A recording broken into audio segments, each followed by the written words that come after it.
Hey everyone, welcome to the program WRSA Radio. I am your host, Grenadier One.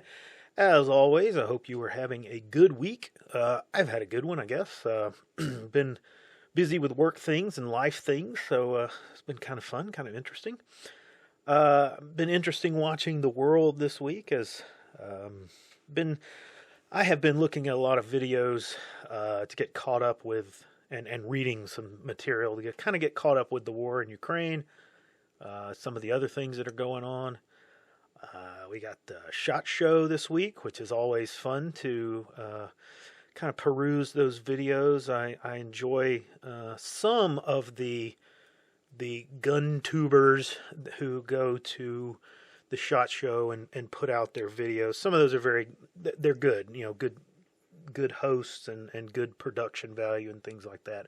Some of them are not so good, but most of them I enjoy. And it's always fun to watch those videos and see what's coming out of SHOT Show. So far, I've not been exactly blown away by anything I've seen. It doesn't seem to be a terribly lot of innovative things coming out. I did see that DSA is doing a faithful repro of The Foul, which is set to come out this year, which is cool. Except DSA always wants an arm and a leg for their stuff, so we'll see what that retails for in the end.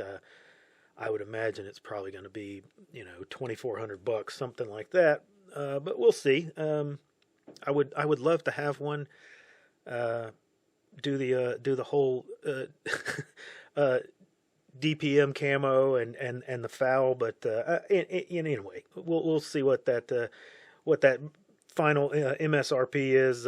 Anyway, that's fun stuff, and we'll see how it plays out over the next few days, and the more videos come out and whatnot. So anyway, on to the topic for this week, which is not exactly exciting, but sometimes I have to do a show where I'm just trying to give you ammunition, give you an idea, or give you something that you can use, to kind of beat your normie friends over the head with. And this is just another example of political incompetence, or political scam that I think you can use to kind of point out to your normie friends, because I anticipate that those of you who listen to this show already know these things, okay?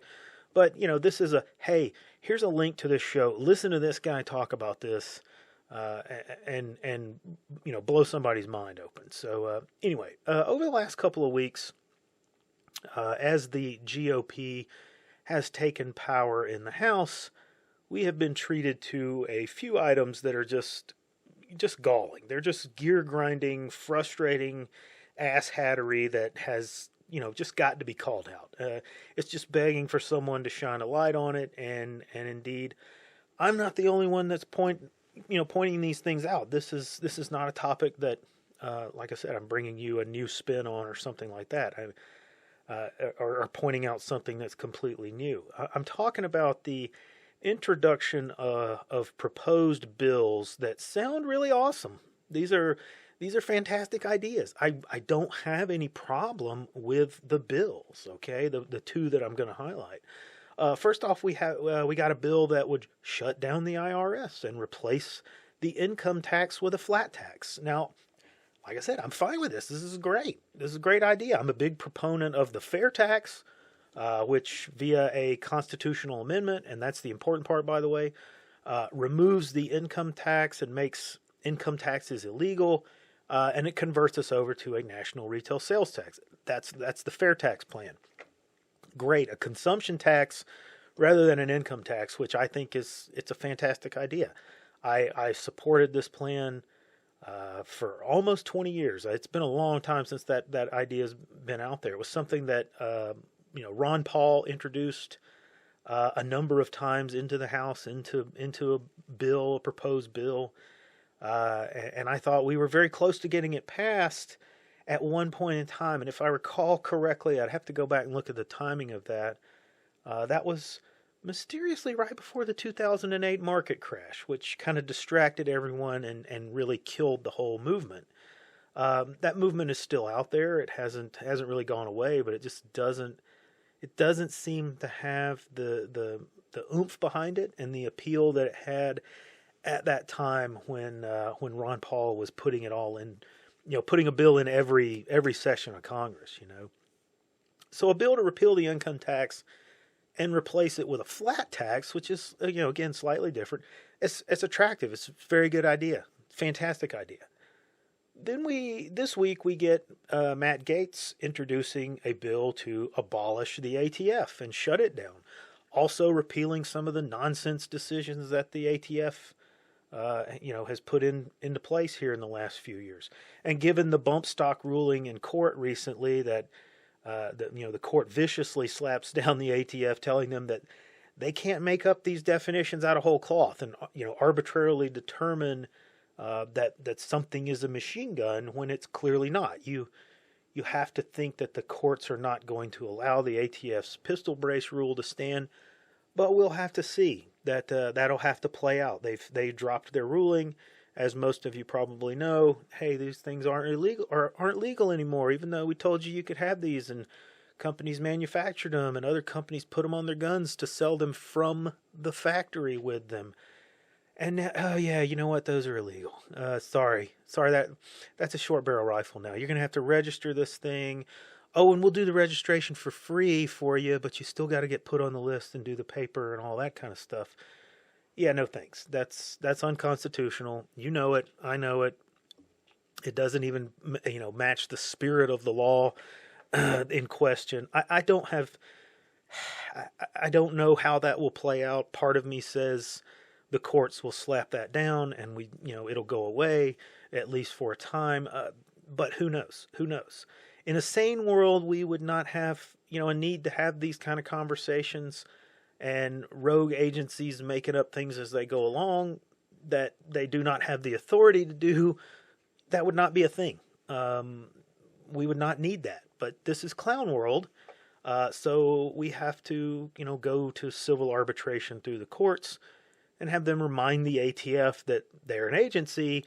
And it's not the job, duty, or authority of agencies to make laws. That's what Congress does. So a bill to abolish the ATF, again, fantastic idea. I think it's great. I'm on board with it. So why am I pissed off about this? And I'm really not pissed off. It's just one of these sort of like, geez, really? Well, it's really simple, and you don't have to be that sharp to figure this out. Like I said, these bills have no chance of passing. That's what gets me. This is vainglorious bullshit. This is grandstanding and political autoerotic back patting. They're only doing this to please themselves and make themselves look good, and they know these bills have no chance of passing. They don't control the Senate, they don't control the presidency, so these things are DOA. Just this is dead bill walking, okay? Worthless tissue paper actions that achieve nothing. And honestly, I'm really sick and tired of seeing this kind of BS. It's ridiculous. Again, if you pay attention and you have or of a certain mindset, you know this. This is logical. This makes perfect sense, okay? We make fun of somebody, however, like Sheila Jackson Lee, and the less I say about her, the better. But anyway, we look at the bill that she proposed this week that would criminalize white people being critical of any other race. It would only apply to white people. Now again, this is clearly, blatantly unconstitutional. It's clearly dead on arrival and will likely not even get out of the committee that the bills have to go through first. And we laugh at that while we also use it as an example of how, extreme the communist Democrats have become. But it's nothing to scoff at, even though it's just useless action on her part. Except it's really not useless to them. See, this is the part that really gets me. This is the part that makes me grind my teeth and pray for the sweet meteor of death to hit Washington and just end our worldly suffering. It's all so tiresome, as the meme says. They do this because it works. It's the same reason that telemarketers robocall people all over the country. They keep doing it because some fools listen to their spiel and buy their crap or whatever junk they're selling. Well, those very same people vote.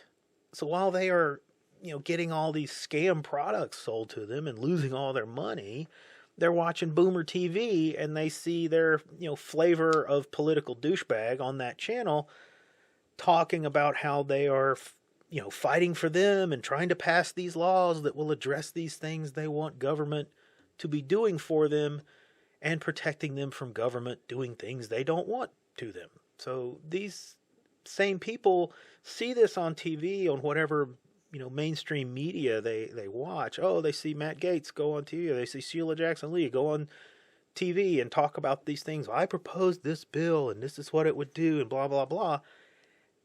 And these are people who really can't even run their own lives, and then they go out and vote for people to run it for them. And don't get me wrong here. I don't wish ill upon most of these people. Generally, they're either too old or too stupid to realize what's going on, and that's not something that can be avoided. Sometimes people are stupid because it's all they can be. They don't have common sense. They're working with what they have, and that's all they will ever have. And you can't hate on that. You can't. It's like hating somebody who's handicapped. It's not their fault. It's just one of these things that you close your eyes and shake your head at, kind of thing, right? And obviously that's not applicable to every one of these people. Some people are malicious and lazy and all the other, things out there that why they vote for these kind of people. But still, I hate on these politicians who work this system and prolong this suffering. I hate on them because they know how this works and they continue to do it anyway. They're like used car salesmen. They're scammers, These people are creatures from an ethical desert, and they are the lowest form of life. And, when your party does not control all three aspects of this process, that getting a bill passed is going to be a challenge anyway. And if it's something ordinary or something that will put money into the hands of all these people involved, it's got a better chance of rolling through. But if it pushes your agenda or promotes the ideology that you and your party stand for, and is, counter to the other party, then it's not going anywhere. So what is the point of proposing bills like this? I've heard countless normies tell me that, oh, well, you put these bills so that the other guys will be on record voting against it. Nobody cares. Most voters are not going to give that line of logic a second look when they go into the poll. It's just, that's a nonsense excuse. It's coping for the bullshit, okay? They're not going to care because they don't have that long of a memory about these things, and they likely don't really want the thing anyway. The only people that this kind of thing really even works for, really has an impact with or moves the needle with, are the people that really already support the politician anyway. They're going to look at these votes if it's a positive for their person. Otherwise, they're not really going to pay attention to it. And that's what I'm talking about here. When Sheila Jackson Lee's bill goes screaming into the toilet, she's the only going to bring that up as evidence that all of the rest of Congress are racist, and she's the only one there that's fighting for her black constituents. It's a positive for her that bill gets crushed. It's a positive for some of her colleagues to be able to point out that they voted in favor of that bill when, they have minority demographics that they want to win over in their home district. They can bring this up. Hey, look, I voted for this bill that Sheila Jackson Lee put out there, and it got defeated, but I voted for it. No one is going to be talk about voting against that bill. Really, not in practice, something like that, because ideally, or in a perfect world, your Republicans would come out and say, hey, I voted against that bill. That's bad. That's a bill that discriminates against white people. But no Republican is gonna talk about that. They're not gonna mention it. And those same Democrat commies, are on the other hand, they're going to be proud of voting against Matt Gaetz's bill, to abolish the ATF, they'll use that as ammo to tell everyone how extreme and dangerous Republicans are. So they can build a strategy around these failed proposals. There are multiple reasons why this is a stupid idea, okay? You don't want your enemy to know what you have planned. You don't want them to have prior knowledge that they can use to formulate a strategy around and counter your efforts. You know, when you put a bill like that out there, when you know that it's dead on arrival, all you're doing is laying the groundwork for future failure. But that would be assuming that you plan on winning anyway. That you planned on bringing that same bill back into a vote when you did have control of Congress and the House and the presidency. But the last time the Republicans had control of the House, the Senate, and the presidency, they passed nothing of value. Okay, they dithered and they argued amongst themselves because they were more interested in fighting their own president than they were getting things done. This is the primary problem with the GOP, okay? They have no idea how to be in power, okay? They have no concept of how to rule, or at least they don't pretend that, or they pretend that they don't. And I say rule because that is where we are right now. When the commies are in power, they rule. They don't govern. Okay, they don't try to be fair and accommodating and tolerant of the alternative opinions and viewpoints. They claim that they are, but that's crap. It's a lie. When they have power, they use it. Since they are in that mindset and operating that way, well, you can't play by a different set of rules than your opponent is playing by. You're going to lose every time. You know, when they have power, they use it. When you get into power, then you have to operate that same way, or you're going to be exactly what the Republicans are, completely useless. You have to use your power to weaken the other side and pull out all of the underpinnings of their platforms and their ideology. Okay, you use the power to make it less likely that the more extreme members of the other side get into office and that their crazy viewpoints see the light of day, okay? When you have established some kind of normalcy and you get things back to an equilibrium, then you can slowly go back to governing and being, okay, hey, we'll listen to you now because we've got things kind of settled down. But you just got to be ready to yank the chain back and if the bullshit gets out of control, gets out of hand again, hey, no, we're not going to have any of that. That's too far.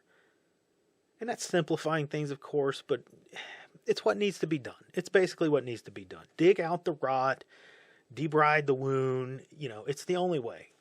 But they don't do this. They don't do this. And the only logical reason that they don't do this is because they're in on it. Okay, they are the designated losers who just play the opposition, but in reality they're all working for themselves and for the elite. It's, two wings of the same bird. Again, you guys know this if you've been paying attention. They want us dead, they want our kids indentured, and they will do whatever it takes to get there. And like I said, I have no real illusions about what's going on.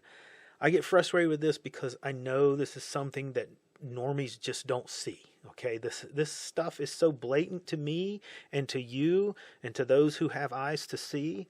It's so obvious to us that, again, logic can only lead you to these conclusions, and the normies just cannot make that leap, or they refuse to make that leap. It's dealing with people who refuse enlightenment, and that can be a very frustrating thing. Pointing these things out is just a way that I hope to enlighten a few normies and bring some more into our side. And I don't know if it works or not, but maybe if we can just reach one or two and it opens their eyes, it makes it worthwhile. It at least makes for a decent rant video, I guess. I hope you guys are entertained by it. Sometimes these shows, I have to struggle to put them together. Because, like I said at the beginning, the topic's not exactly that interesting, but, I don't want to make the same videos that everybody else makes during the week with all of the same kind of arguments and same kind of things. That's just repetition. It's just over and over. The same stuff from the same people. It becomes kind of an echo chamber. So I try to put together something different. And it's been kind of busy this week. I haven't been able to really spend as much time doing the leadership research for the videos that I want to put together this week as I would have liked to. But I like I said, I'm going to try to get that done next week for the show next week. I believe the first video is going to be on General Erwin Rommel. Again, I'll see. I've got a couple of books that I am reading to pull out information for one that I'm reading, one that I just started, but I have already read that book, so it's more of a perusal. But we'll see. Like I said, I hope to have it next week, but if not, it'll probably be the following week. Anyway, keep working on yourself. I've started back with walking and getting back to doing some hikes and things like that. So I'm going out and doing some scouting around at different places around me that I think will be good places for us to have some meetups and have some folks come and hike and have a good day together, face to face in meet space. So trying to get more back into a fighting weight and a fighting fitness level. So keep doing the same. Keep working on yourself, making yourself better. Anyway, that's all I got time for today. Come see us over on Gab and the Mothership, and I will see you on the next episode.